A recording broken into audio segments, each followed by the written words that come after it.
censo de Davi. Ao final da vida do rei Davi, um episódio muito relevante marca seu reinado. Com um reino muito bem consolidado, tendo superado inúmeros desafios, ataques e golpes, Israel vivia em relativa tranquilidade. Nesse momento, porém, Deus permitiu que Satanás tentasse o rei Davi, colocando o medo da guerra em seu coração e permitindo que isso dominasse sua visão.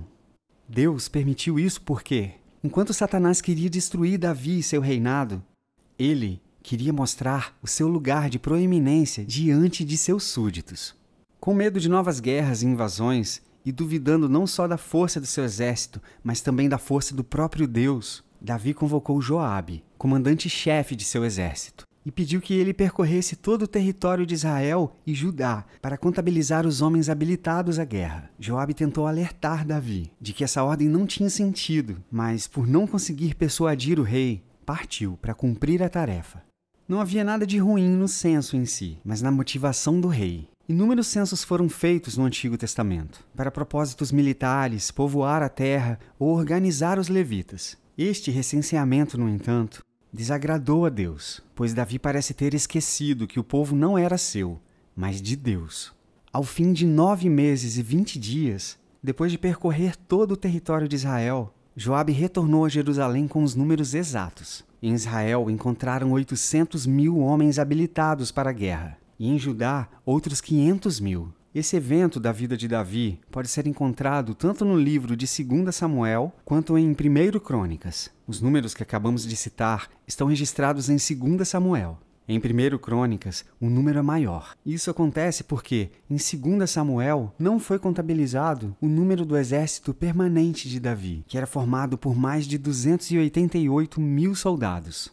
Com o trabalho feito e o relatório em mãos, Davi se encheu de remorso, vergonha e arrependimento por seu ato. De pronto ele declarou: "Pequei gravemente, que o Senhor perdoe o pecado do teu servo, pois cometi uma loucura." Em uma primeira leitura, podemos ficar confusos com essa reação. Afinal, por que depois do resultado do censo Davi teria essa postura de arrependimento?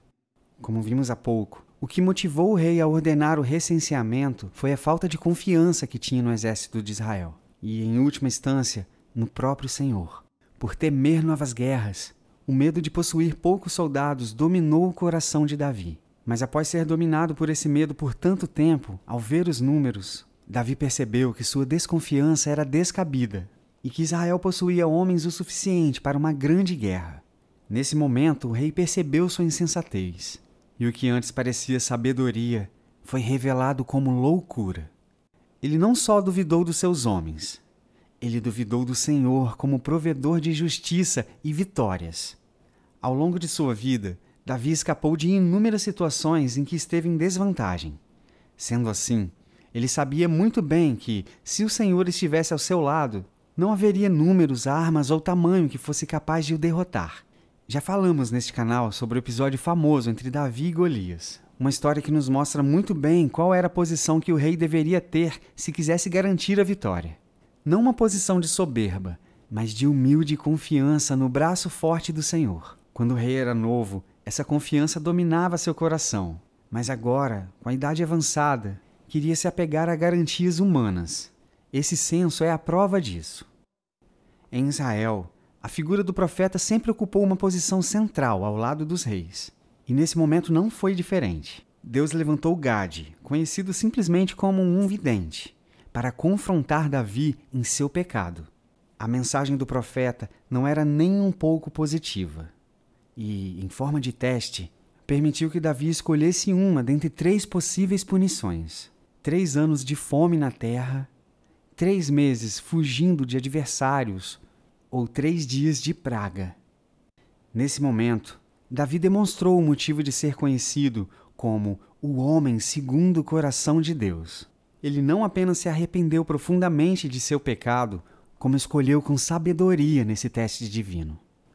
Davi respondeu ao profeta: "Prefiro cair nas mãos do Senhor, que é misericordioso, do que nas mãos dos homens." Deus enviou então uma praga terrível sobre Israel.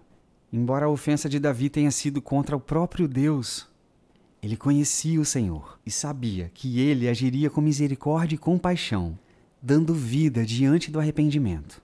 Com a praga enviada pelo Senhor, 70.000 homens morreram. A palavra revela que Deus havia enviado um anjo destruidor, que passava com mão pesada e espada fulminante entre o povo de Israel, ceifando vidas em castigo divino. Quando o anjo estava prestes a entrar em Jerusalém e causar sua destruição, Davi pediu: "Fui eu que pequei e cometi pecado. Que o castigo caia sobre mim e minha família, pois estes são apenas ovelhas." Deus agiu em misericórdia e ordenou que o anjo parasse. Essa fala de Davi é muito mais poderosa do que podemos imaginar. Em primeiro lugar, o fato de ele reconhecer que os israelitas eram como ovelhas do Senhor nos ajuda a entender como o censo ofendeu a Deus. Davi foi escolhido como rei pela sua visão pastoral, não militar, e a população de Israel era como um aprisco de Deus, não um exército. Além disso, Davi pediu que o castigo fosse direcionado exclusivamente contra ele mesmo, uma postura que vemos em Cristo, que levou sobre si as nossas dores e pecados. Por fim, Davi pediu que o castigo caísse sobre sua família. E é interessante notar que Jesus é o descendente de Davi, aquele que carregou o castigo do pecado tanto de Davi como de todos os que creem em seu nome. Como exigência, Deus pediu somente que Davi construísse um altar no lugar em que o anjo cessou o ataque, ordem que o rei levou muito a sério, fazendo questão de pagar e sofrer sem que ninguém lhe ajudasse em nada. Mais uma vez, Davi reconheceu a soberania de Deus. De fato, temos muito a aprender com este rei. Se você gostou do vídeo, não deixe de curtir, se inscrever no canal e ativar as notificações. Nos siga em nossas redes sociais e baixe o aplicativo da Bíblia em seu tablet ou smartphone. Até a próxima!